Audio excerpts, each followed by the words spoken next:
हमारे ऊपर प्रभु की कृपा है ये हम कैसे पहचाने? तो ये 8 लक्षण प्रकट होने लगते हैं जिस पर हरिजू की प्रियाजू की कृपा है।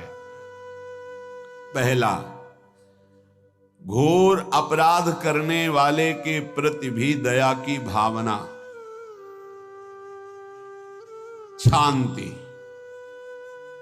पहला लक्षण है। भाव में भी पहले शांत भाव है। हमारे ऊपर श्री हरिजू की कृपा है, इसकी पहचान ये 8 लक्षण। पहला, शांति, अर्थात घोर अपराधी के प्रति भी गुस्सा ना क्षमा करना, ये हरि की कृपा का लक्षण है। देख लो भाई, घोर अपराधी शब्द तो जाने दो, जरा सा प्रतिकूल हो जाए तो लाख समझाओ पर भ्रकुटी तनी रहती है। भला ऐसा है? अपराधी पर भी क्षमा का भाव होना, ये हरि कृपा पात्र में ही होगा, अन्य में नहीं। तो अगर अपने हृदय में ऐसा लगे कि ऐसा नहीं है तो हरिजू से प्रार्थना करनी चाहिए कि कृपा करो, मेरे में सामर्थ्य आवे। दूसरा, अनुसूया, वो किसी भी के प्रति कभी भी कोई दोष दर्शन ही नहीं करेगा। दोष कथन, दोष श्रवण की तो बात जाने दो। अनुसूया, दूसरों के गुणों में दोष ढूंढना ये नहीं होता, हरि कृपा पात्र में ये नहीं होता। ये सब भजन के नाश करने वाले। जैसे पहला अपराधी पर क्रोध कर देना, तो माया ने भेजा इसीलिए था कि तुम्हारे साथ व्यवहार ऐसा करे कि तुम क्रोध करो, क्रोध करोगे तुम्हारी ऊर्जा शक्ति नष्ट हो जाएगी, अध्यात्म में जो चलने की थी। और कहीं तुमने संकल्प कर लिया तो भजन शक्ति नष्ट हो जाएगी। तो अगर भजन बल है तो गया, जरूर उसको दंड मिलेगा, पक्का मिलेगा, 100% मिलेगा, लेकिन आप खाली हो गए। ना भजन करने की वृत्ति रहेगी और ना भजन रहेगा, दोनों बात। अनुसूया, किसी के सद्गुणों में दोष देखना, गुणों में दोष ढूंढना, ये हरि कृपा पात्र में नहीं होता। ये बहुत मंगलमयी बातें हैं जिससे हमारा भजन मार्ग पुष्ट होता है। तीसरा, वो बाहर से और भीतर से पवित्र रहता है, हरि कृपा पात्र। शौचाचार का ज्ञान होना चाहिए, वस्त्र आपके पवित्र होने चाहिए, ये बाहरी जल रज आदि के द्वारा बाहरी पवित्रता। और निष्कपटता, निश्चलता, सत्य भाव, ये अंदर की पवित्रता है। अगर कपट है, छल है, असत्य है तो हृदय मलिन रहता है।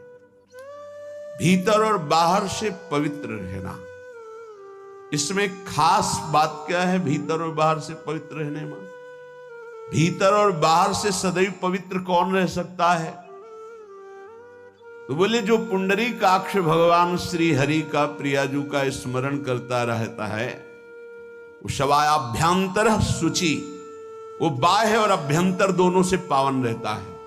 तीसरी जो कृपा का लक्षण है, अर्थात वो सदैव भगवत चिंतन परायण, शौचाचार का पालन करने वाला, बाहर और भीतर से हरि कृपा पात्र पवित्र रहता है।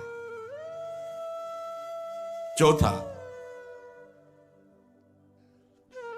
ऐसे कार्यों का अनुष्ठान न करे जिनमें हमारा भजन छूटता है, जिनमें सत्य छूटता है, जिनमें भगवत भाव छूटता है। जैसे आपके ऊपर कृपा हुई, आप भगवत मार्ग में चल रहे हैं, अब आप ऐसे संसारिक कार्यों का अनुष्ठान कर रहे हैं जिनमें आपकी चित्तवृत्ति बिल्कुल भगवत विमुख हो रही, तो जीवन का लाभ क्या होगा? लाभ तो है भगवत स्मरण सहित। कल एक ने प्रश्न किया कि मैं खाता तो नहीं हूं लेकिन मांस के दुकान में मांस बेचता हूं, होटल आदि, क्या उचित है? ये उचित कैसे हो सकता है? तुम और भी तो व्यापार कर सकते हो। जरूरी है धर्म का पालन करने की इच्छा करते हो, धर्माचरण करते हो, ऐसा नहीं। तो विरत बहुकर्मा, उन कर्मों से हमें विरत रहना है जो हमारे धर्म के विरुद्ध है, जो भजन के विरुद्ध है। हरि कृपा पात्र ऐसे कर्मों का अनुष्ठान कर ही नहीं सकता। अपने भजन का फल देखना भगवत कृपा पात्र की, सबको प्रदान कर देना। हिम्मत है अपने भजन, इतनी मेहनत से किया हुआ भजन, भजन होने के बाद हे प्रभु इस भजन का फल हो, सर्वे भवन्तु सुखिना सर्वे सन्तु निरामयः। यहां तो कहते महाराज एक माला रोज आपके लिए करता हूं कि आपकी बीमारी ठीक रहे, तो शेष किसके लिए करते हो प्रभु? शेष है अगर इष्ट और गुरु के लिए तुम्हारा है कि एक माला करते तो फिर इतनी माला करते तो हमें क्या होगा? सब आपको दे देंगे तो हमें क्या होगा? तभी भजन का रहस्य नहीं जाना। छठवां, अपने भजन से अपने लिए कुछ भी ना चाहना और दूसरों की तो बात जाने दो, दूसरों से कुछ ना चाहना ये तो ठीक है, अपने भजन से अपने लिए कुछ ना चाहना है हिम्मत। देखो ये हरि कृपा पात्र में हिम्मत होती है। अपना भजन अपने प्रयोग में ना लाना, इसका भी आंतरिक रहस्य है। अपने प्रयोग में आप शरीर को लेकर के बोलेंगे, अगर स्वरूप को लेकर तो प्रयोग की कोई वहां जरूरत ही नहीं, स्वरूप पूर्ण काम है, वहां कोई अभाव नहीं। जब आप कोई भाव अपने लिए करेंगे तो देह भाव होगा, देह भाव से किसी विषय की मांग होगी। विषय पूर्ति भजन का फल नहीं होता, भजन का फल होता विषय निवृत्ति। बहुत जोर की बात है, कैसे समझ जाए? अपने भजन का भी फल अपने लिए नहीं, दूसरों से कुछ चाह रखना तो बात ही जाने दो, भजन से भी कोई अन्य सुख की चाह नहीं हुई। क्या चाहिए? भजन ही बनता रहे, भजन का फल भजन बनता रहे, खूब निरंतर जप करते रहे। सातवां, किसी भी मान सम्मान कीर्ति पद प्रतिष्ठा के मिलने पर हृदय का असंतुष्ट हो जाना, यह हरि कृपा पात्र का लक्षण होता है। प्रणाम नमस्कार जय हो तो हृदय में असंतुष्ट हो जाना चाहिए। कोई किंचन मात्र अभिमान न उदय हो जाए। प्रभु बचाओ, ये माया की चकाचौंध से बचा लो नाथ। कौन सा अपराध बन गया कि आपकी जय की जगह यहां हमको ऐसा सुनना पड़े। मान प्रतिष्ठा कीर्ति जिसके लिए बड़े बड़े लालायित रहते, हरि कृपा पात्र को विष की तरह चुभती है। और आठवां, किसी भी प्राणी समुदाय से संबंध ना रखते हुए सब पर दया की भावना, सब पर कृपा की भावना, सब पर करुणा मैत्री, पर किसी से ममता नहीं। ये सूत्र बहुत व्यवहार में प्रयोग करने योग्य है।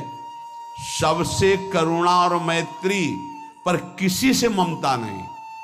करुणा तो करी भरत जी ने, मैत्री भी की मृग से, पर ममता रहित नहीं रहे। ममता कर ली तो अगला जन्म हिरण का हो गया। ममता नहीं रखी। निर्ममो निरहंकारा, करुणा मैत्री तो करनी है, जैसे इसमें आदेश है, गीता में जी आदेश है, अद्वेष्टा सर्वभूतानां मैत्रः करुणैव च, पर निर्ममो निरहंकारा, ये साधक की चतुरता है।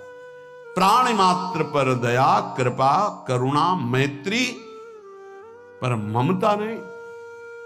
ममता किसी से, और यहां करुणा मैत्री ये तो गायब हो गई, केवल ममता रह गई है। अपने शरीर से ममता, शरीर संबंधियों से ममता, विषय भोगों से ममता, यही जहर है। संबंध में ये ममता ही जहर है, विचारों में अहंकार जहर है, कर्मों में ये आसक्ति जहर है। इसी जहर को मिटा दे तो जीवन मुक्त महापुरुष कर्म करते हुए, विषय सेवन करते हुए, वार्ता करते हुए, विचार करते हुए, बिल्कुल जहर रहित उसका जीवन हो गया।